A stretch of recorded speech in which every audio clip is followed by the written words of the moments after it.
बच्चों, इस वीडियो में हम पढ़ेंगे chapter when daddy was little. तो उससे पहले क्रिएटिव कॉर्नर की एक्टिविटी को देखते हैं। यहाँ पर बच्चों एक वर्ड पजल है जिसमें कुछ एक्टिविटीज दी गई हैं, आपको उनको फाइंड करना है और लिखना है। जैसे कि प्ले वर्ड यहाँ पर आप ढूंढ सकते हैं, इसी तरह स्लीप वर्ड ढूंढ सकते हैं, इसी तरह से बहुत सारी एक्टिविटी है, रीड है, अलग अलग एक्टिविटी के नाम है जो आपको यहाँ पर सर्कल करने हैं। तो आइए अब इस स्टोरी के बारे में पढ़ते हैं।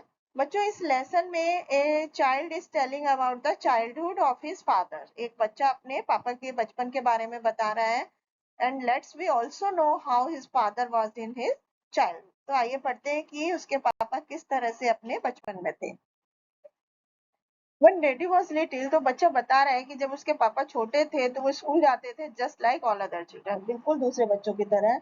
दूसरे बच्चे जो थे वो स्कूल आते थे बिफोर द बेल रैंग, मतलब घंटी बजने से पहले ही वो स्कूल आ जाते थे। लेकिन उसके जो छोटे डैडी थे वो हमेशा लेट स्कूल पहुंचते थे किसी न किसी कारण की वजह से। तो उनके डैडी के जो पेरेंट्स थे couldn't do anything about it, वो इसके बारे में कुछ नहीं कर पाते थे। हर एक शाम को same old story would repeat itself, अपने आप में एक ही कहानी बार बार दोहराई जाती थी।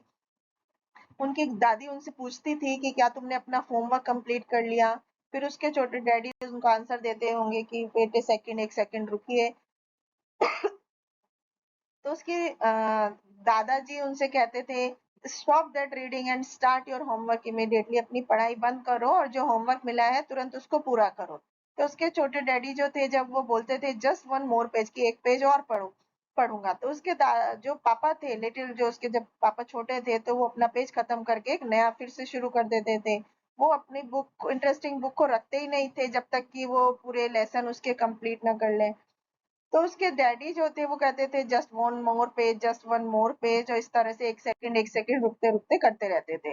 फाइनली उसके दादाजी और दादी जी का पेशेंस खत्म हो जाता था, वो उनकी किताब छीन लेते थे उनसे। एंड इस तरह से you will and up in lazy good for nothing they threaten, वो उनको डराते थे कि तुम कुछ नहीं कर पाओगे। तब उसके जो डैडी थे वो बहुत ही ऑफेंड फील, बहुत ही अपसेट फील करते थे और वो फिर रोना शुरू कर देते थे और अपनी बुक मांगते थे उनसे। ही सेड, वो कहते थे कि वो अपना काम करना शुरू नहीं करेंगे यदि उनकी किताब वापस नहीं दी उन्होंने तो। एंड इस तरह से शाम चली खत्म हो जाती थी और उनके जो छोटे डैडी थे फाइनली वो अपना काम करने के लिए बैठते थे और वो सोने लगते थे। तो he did his homework in A days, वो नींद नींद में, कंफ्यूजिंग में, आधे नींद में वो अपना काम पूरा करते थे। By the time he was through it would really be late, काम करते करते उन्हें लेट हो जाता था। दादाजी और दादी जी पूरी तरह परेशान हो जाते थे। सुबह में एक डिफरेंट स्टोरी होती थी, दादी जी उन्हें उठाती थी उठो उठो, एंड डैडी उठते थे वेट एक सेकंड रुको, एक सेकंड रुको, इस तरह से वो बोलते रहते थे। एंड दादी जी उनको फिर से उठाती थी, फिर एक सेकंड, ऐसे करते करते वो लेट हो जाते थे। हर एक किसी को पता है कि बच्चों सुबह को उठना, यदि आप देर से सोते हैं तो सुबह को उठना कितना मुश्किल हो जाता है। सुबह के समय बहुत अच्छे अच्छे सपने आते हैं, स्पेशली जब आपको स्कूल जाना होता है जल्दी उठ करके। तो time marched steadily on while little daddy stressed and yawned। तो टाइम क्या होता था, बहुत तेजी से चला जाता था, मतलब वो लेट हो जाते थे जब उनके फादर उठते थे। अपने कपड़े पहनते थे, स्लिपली वॉश, अपना मुंह धोते थे, बहुत नाश्ता करते थे। फाइनली वो अपनी बुक को एक साथ करके अपना घर छोड़ते थे और स्कूल के लिए भागते थे। Since little daddy did his homework at the last minute पर वो होमवर्क करते थे, इसलिए he never did it well, इसलिए वो कभी भी अच्छे से नहीं कर पाते थे।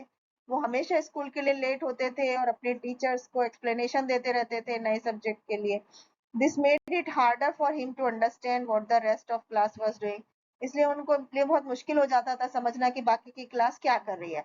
अब उनके डैडी हमेशा अपनी लाइफ में लेट हो जाते थे, वो स्कूल लेट जाते थे, कॉलेज लेट जाते थे, अपना काम लेट करते थे। उन्होंने बहुत सारी चीज अपनी लाइफ में खो दी थी क्योंकि अपनी इस गंदी आदत की वजह से, लेट होने की आदत की वजह से। उनके फ्रेंड्स उन्हें ये मजाकिया स्टोरी बताना पसंद करते हैं उनकी पुरानी लाइफ के बारे में। Even now daddy doesn't know how to walk slowly, अब उनके फादर को ये नहीं पता कि अब धीरे कैसे चलते हैं, वो हमेशा जल्दबाजी में रहते हैं क्योंकि वो हमेशा लेट होते रहते हैं।